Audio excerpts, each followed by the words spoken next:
Just a disclaimer up front, I received a copy of the game for free from the game's publishers, but I wasn't paid to play the game or write this review.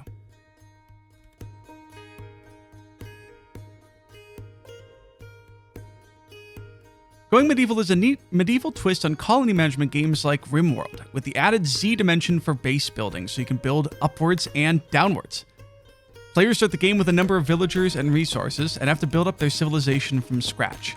The core of the gameplay involves collecting resources and building your base, which, unlike in Rimworld, can be built multiple stories tall. I'm going to make a lot of comparisons to Rimworld in this review, but I'll also explain why and what I mean by them in case you haven't played the game. Most notably, Going Medieval is more of a wholesome take on the colony simulator genre compared to its more unpredictable cousin, Rimworld. Many aspects of the game, from the core gameplay loop of collecting resources, cooking food, researching new technologies, and building homes for your villagers, to the game's UI elements of work schedules and priorities, seem heavily inspired by Rimworld. And this puts you in near full control of the way that your villagers spend their time. Designating your villagers' time and tasks is important because each villager has their own story and traits and interests and skills. Wentwort is an accomplished carpenter. He's skilled with melee weapons and religiously devout, so assigning him to craft weapons for the village and defend your homeland with a sword and shield would probably be best. It would also be good if you provided him an altar to pray at to keep his mood up. New villagers join your clan typically through random events throughout the game. An escaped prisoner seeks shelter in your town, or a con man begs you to protect him from an angry mob chasing after him. These random events give you a chance to accept or deny the refugee, but may also anger whatever faction they're fleeing. Giving refuge to a convict will trigger enemies to attack your settlement, and you have to defend yourself using bows and swords and environmental traps that you build within your territory. This makes Going Medieval a potent storytelling tool. Though elements of each villager's personality and story haven't made a large impact on my gameplay in the several hours that I've played, this is not the deep, years-long polished storyteller that Rimworld provides. Your villagers don't go off on drug-addled nude streaks or decide one day that they want to burn down your beloved hamlet on a whim. But in this way, the game is far more accessible to a wider audience than its predecessor. This may change in the course of future development, and there are references to alcohol, but it doesn't serve to punish villagers from partaking respectfully.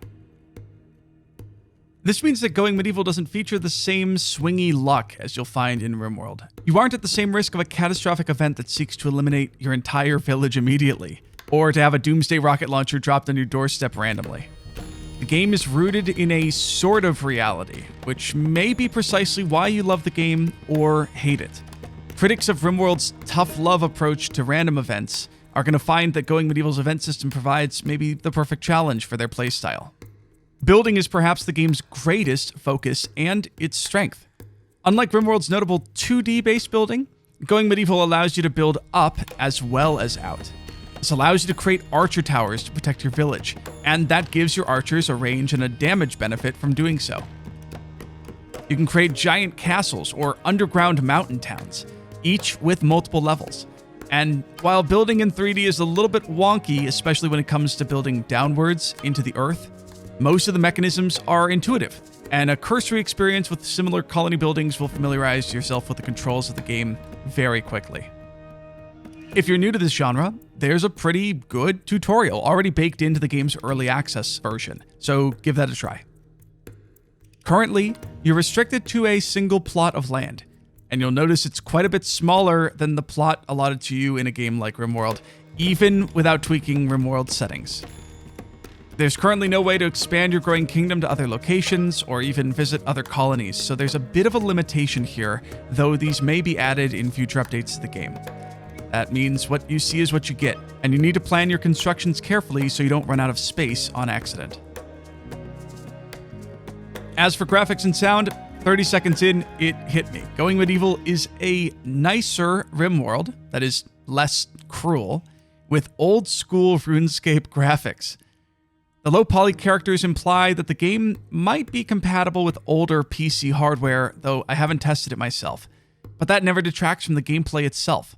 If anything, it takes the focus away from the characters and onto the farms and the structures you've created, which I think is pretty neat. The game's sound effects are great, especially when it rains in the game. You feel kind of transported into this rainy, medieval English hamlet.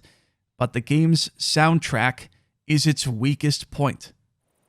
I love medieval music and instruments, and I was severely underwhelmed by the game's few music tracks. After just a few hours, you'll likely get sick of the droning, single-note crumb horn playing in your ear holes. I haven't sat down enough to count, but I'm not sure how many songs there even are currently in the soundtrack. It's not enough. And they aren't nearly the quality I'd hoped for in the game.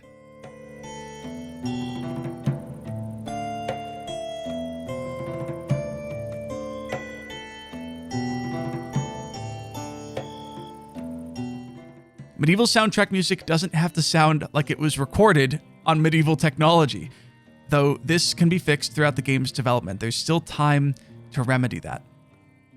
The game's currently in early access, so there are some bugs, but the developers have added an in-game feedback reporting system, maybe something similar to what you've seen in a game like Subnautica, that you can access quickly to submit bug reports, feedback, and suggestions for the game.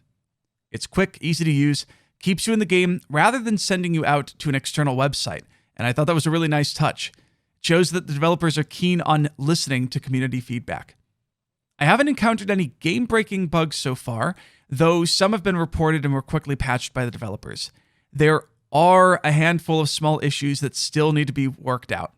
There are some minor usability issues I have with the game's default keybinds, and once, for instance, I was unable to place a floor on a single tile on the map. It prevented me from fully completing my second floor or putting a roof over one of the floors. It was kind of frustrating. And there's some small UI issues, like if you Alt-Tab out, you pause the game, and you can't hear the audio at all. There's no fixing that in the settings currently, but these are the kind of things that can be worked out relatively simply and are expected in a brand new game's early access state. There are several features that feel like they're missing from the game as well, like animal handling, villager priority queues, and a handful of quality of life improvements I noted while I was playing. But again, remember the game's in early access, and these are going to come with time as the developers at Foxy Voxel continue to work on the game. Overall, Going Medieval is launching on a really great start, and it's got a lot going for it right now. If you're looking for a nicer Rimworld, where you can trust your villagers not to light each other on fire in their sleep or get into fistfights because they decided to eat raw human meat, then definitely give the game a try. If you enjoy building awesome structures and want to try your hand at fending off enemy attacks from the castle you just completed, then definitely pick the game up. The game also has a peaceful mode if you just want to build in peace. Just remember that this is early access. It's going to take some time for the developers to work out some of the kinks. If you've played Rimworld and you're still enjoying the game, then Going Medieval can offer you a change of pace, some new building mechanics, and a different skin over many of the same mechanics that you're familiar with.